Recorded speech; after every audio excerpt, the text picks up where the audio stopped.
keinginan, kemudian cinta kepada saudaranya melebihi dirinya sendiri. Ya itu misalnya bentuknya tidak mau ada tetangganya, apalagi keluarganya yang terjerumus dalam kemaksiatan, dosa yang menyebabkan dia masuk neraka. Itu keinginan seperti keinginan Nabi SAW tidak mau umatnya itu ada satu orang yang masuk neraka. Nah, bagaimana itu? Apa mungkar dijalankan, selalu mengajak tetangga keluarga untuk sama-sama berbuat baik. Ini sayangnya Nabi, sayangnya kita kepada umat seperti itu. Nabi SAW dalam al-ajah dikatakan dengan menunjukkan dalam hadis itu betapa banyaknya orang-orang yang ada dalam kebodohan. Bentuk kebodohannya tidak mau mengikuti arahan Nabi, tidak mau menjalankan apa yang diperintahkan oleh Nabi, selalu menentang, durhaka dalam urusan agama. Itu bentuk kebodohannya manusia. Maka kalau orang itu sudah durhaka dalam urusan agama, yang ada syaqqa, celaka, kemudian beruntung, itu sudah ditulis dalam kandungan ibu. Ketika orang masih dalam kandungan, barulah ditiupkan roh, maka di situ celaka dan beruntungnya manusia ditulis oleh Allah Subhanahu wa Ta'ala. Maka perjalanan itu pada orang yang dikirim, diarahkan oleh Allah untuk menuju jurang kecelakaan, kemaksiatan. Nah, itu diantaranya adalah durhaka dalam agama, itu menunjukkan yaitu akan mengarah kepada kecelakaan. Karena itu akan menggiring dia, membawa dia menuju siksa Allah, yaitu di neraka jahanam. Kita belajar untuk bagaimana mengamalkan sunnah Nabi, yaitu cinta kepada umat. Hadis yang ke-9 anhu dari Sayyidina Jabir radhiyallahu ta'ala juga, anna Rasulullah sallallahu alaihi wasallam amara bil a'mil asabi. Nabi memerintahkan untuk menjilati jari-jarinya, wasofah dan piring. Tapi ini bab makan mesti ya. Jadi ketika lepas makan itu jangan lupa jarinya dilamuti, dijilat itu dilamuti, biar bersih. Wasofah bukan hanya itu, piringnya juga dilamuti. Bagaimana dilamuti? Ya diambil pakai jempol atau pakai jari, ataukah pakai jari kelingking, nampak atau piring, lalu diginiin. Yang terlihat jelas, tapi itu bagian daripada perintah Nabi. Kalau makan jangan sampai jarinya itu enggak dijilat satu persatu. Bukan hanya itu pilihnya, sehingga Nabi dalam riwayat yang lain itu diceritakan Siti Aisyah, ini piring yang sudah dibuat makan Nabi yang mana nih ya? Jadi nggak ketahuan saking bersihnya piringnya Nabi habis buat makan. Nah kita kan dakwaannya pun mau diminum juga, ya kan ya. Kalau orang-orang Arab itu masih suka begitu, orang-orang Arab karena di Saudi tidak kayak di Pakistan, India itu orangnya suka begitu. Sampai piringnya pun ya juga dikelamuti, dibersihkan pakai jari kemudian dikelamuti. Ini perintah Nabi SAW untuk menjilati jari-jari tangan juga piring. Waqala Nabi mengatakan innakum la tadruna fi ayyihil barakah. Karena kalian itu tidak tahu mana yang ada barokahnya. Malah dalam satu riwayat itu makanan yang tidak akan dihisab itu makanan yang habis dimakan oleh temannya. tamunya. Sehingga satu ulama tidak mau makan sendiri, mesti undang orang. Habis dia makan, ataukah baru-baru makan. Itulah makanan yang tidak akan dihisap. Kalau dalam riwayat seperti itu. Jadi kalau hajatan berkah dapat, barokah ada. Jadi barokahnya ada. Kalau di samping walaupun kita doain ya, tapi berkahnya doa itulah ada barokah. Barokah itu apa? Al-khairu al-katsir. Barokah itu kebaikan yang banyak. Kalau makanan itu barokah masuk dalam perut, istri, anak, bisa menjadikan dia taat kepada kita, mudah kita atur. Itu menunjukkan apa? Yang dia makan berarti barokah. Tapi nyatanya kalau kita udah cari nafkah, ya, makanan masuk dalam perut anak istri kita, kok susah diatur, nakal, bandel, susah, itu bisa jadi ya, makanan yang dimakan tidak barokah. Jadi barokah maknanya al-khairu al-katsir, kebaikan yang banyak, apapun bentuknya. Ini riwayat dari Imam Muslim. Dalam satu riwayat yang lain dari beliau Imam Muslim, idza waqa'at luqmatu ahadikum falyaqulha. Kalau ada makanan yang jatuh, ketika diwaktu ada yang jatuh, luqmatu ahadikum, suapan yang jatuh, falyaqulha, ambil butiran-butiran nasi yang jatuh itu diambil. Malah itu dikatakan itulah yang akan menjaga orang dari kefakiran. Ketika ada yang jatuh diambil, itu menyebabkan dijauhkan dari kefakiran. Falyumit maka nabiya min ada waliyakulha. Kalau kotor, falyumit, buang itu yang kotor, min ada waliyakulha. Kemudian yang masih bersih dimakan. Kan mesti begitu caranya. Jangan kemudian betul-betul dibuang dan jatuh. Ya, biarin. Padahal sebetulnya masih layak untuk bisa dimakan. Walayaka'ani syaitan. Jangan membiarkan atau meninggalkan makanan itu untuk setan. Yang jatuh masih bersih kita biarkan, berarti ngasih makan setan.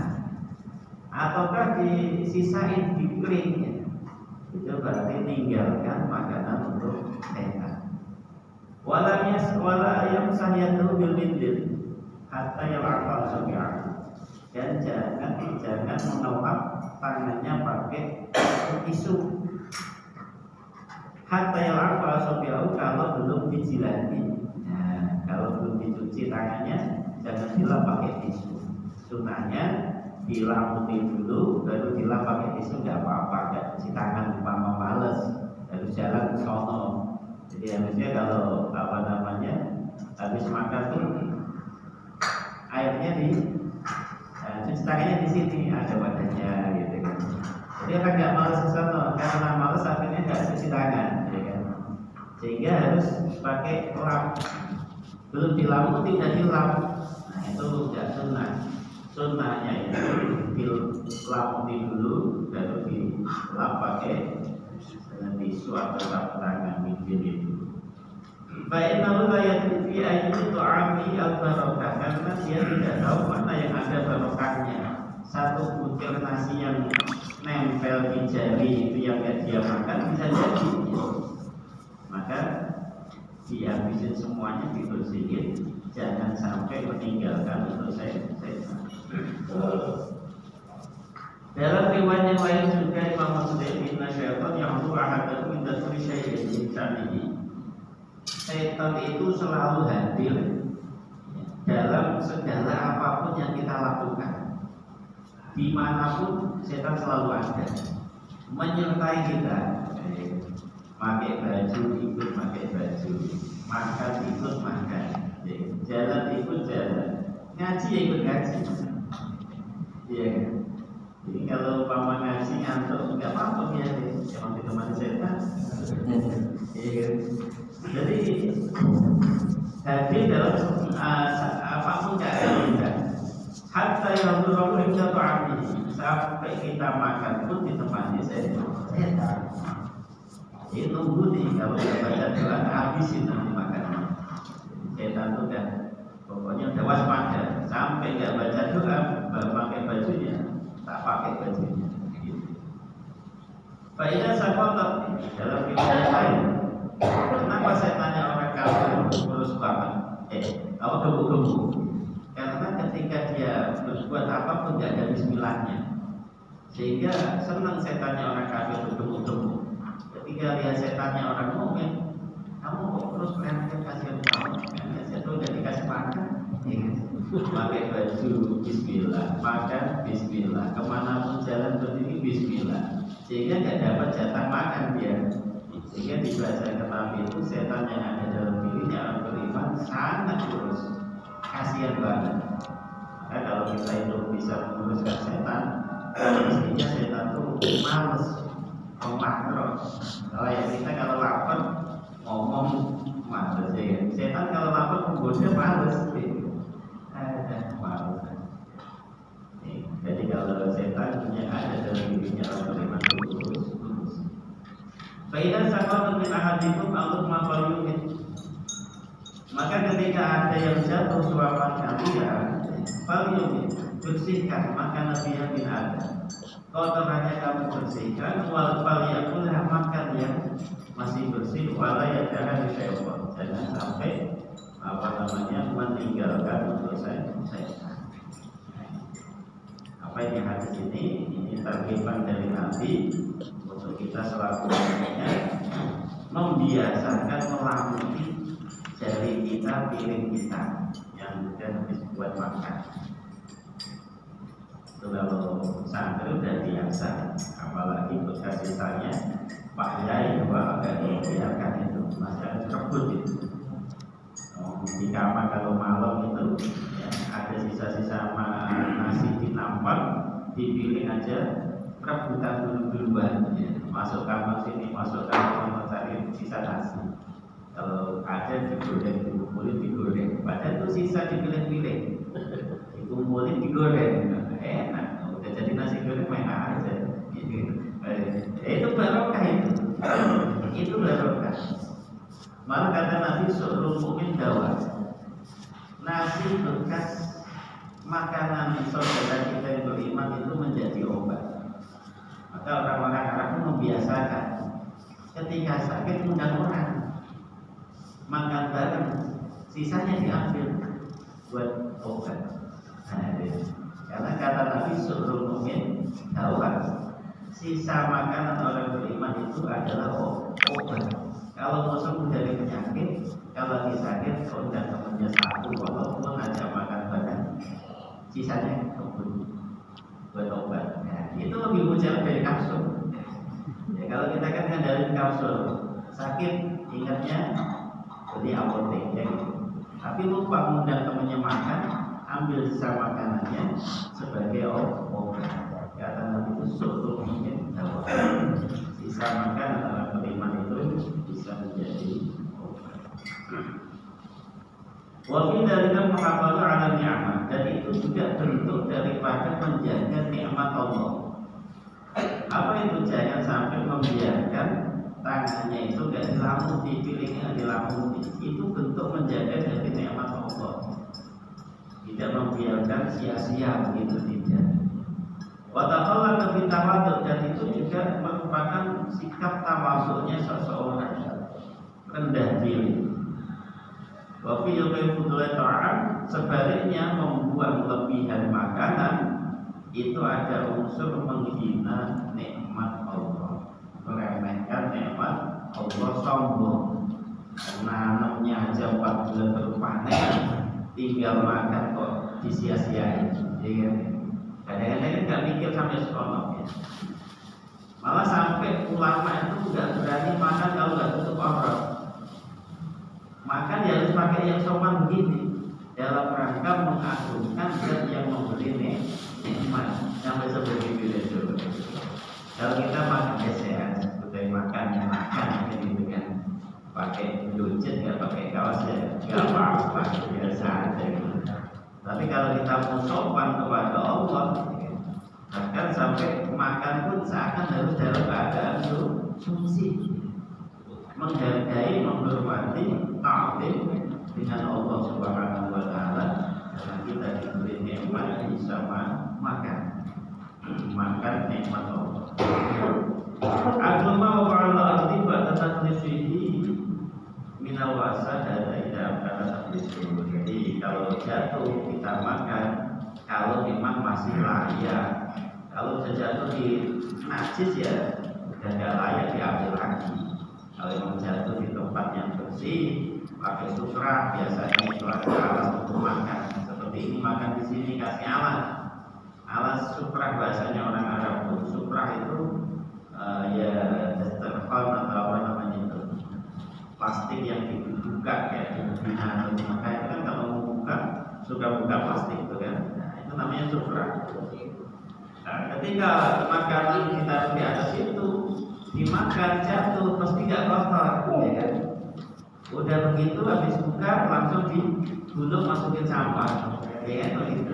Jadi kalau jatuh di plastik itu masih layak untuk bisa dimakan di tempat yang bersih, nggak kena najis. Pokoknya bersih itu nggak kena najis. Kalau kena najis jadi bisa dimakan. Nah ini hadis ini juga memberitahu kita isbat lisyayatin, memberitahu kita bahwa setan itu betul-betul memang hadir ketika kita makan. Bahkan makan kita kalau tidak baca doa. Dan kita akan selamat dari setan itu. Mereka nggak akan timbul makan bersama kita itu. Ya, walaupun kita ya nggak melihat, ya. Duduk di samping kita, nunggu kita, baca doa apa enggak. Maka sampai di tengah makan kalau kita lupa baca Bismillah awal doa. Kalau di akhir kalau kita lupa banget baca Bismillah, baca dulu itu ajaran jadi nabi. Walaupun ya nggak lihat kita setan di samping ikut makan tidak. Bagaimana cara setan makan, bagaimana nyatanya juga sampai dibuang masih ada di situ. 1 butir 2 butir nahan nasi, ya kan, makanan tersisa. Makanya mana bukan kelihatan di mana. Nah ini tasdiqan lil khabar as-sadiq. Belajar meyakini apa yang disampaikan oleh Nabi. Walaupun nampak tidak diambil oleh setan butiran nasi yang jatuh, tapi benar apa yang dikatakan Nabi. Kalau meninggalkan sisa makanan begitu saja itu akan dimakan setan. Kita harus yakin. Inna ma yaf'alu ba'du nas min tarkil zaid dan ta'am wal furuqat wa fi amakin al-umamat dan al-istihtar. Jadi kalau ada orang berbuat biasa membuang makanan di jalan-jalan apalagi ya, ataukah di tempat sampah, itu menunjukkan kalau dia itu adalah tidak mengindahkan apa yang dikatakan disabdakan oleh Nabi. Ancamannya apa? Zawalin ni'mah, akan dicopot itu nikmat dari Allah, dijadikan fakir. Bisa jadi fakirnya fakir sehat, fakir harta, bisa jadi. Tidak hanya fakir harta saja, bisa jadi kesehatannya diancam fakir oleh Allah. Iya, harta banyak tapi kalau fakir, kesehatan kan alhamdulillah bisa beli itu tapi makanya cuma pakai sabun, ya. Pakai nggak boleh ini nggak boleh itu, mantan apa aja kan nasi atau begitu. Itu bisa jadi karena tidak mengindahkan sabda Nabi SAW kalau makan yang bersih dilakukan. Ini di antara apa yang bisa kita ambil dari sabda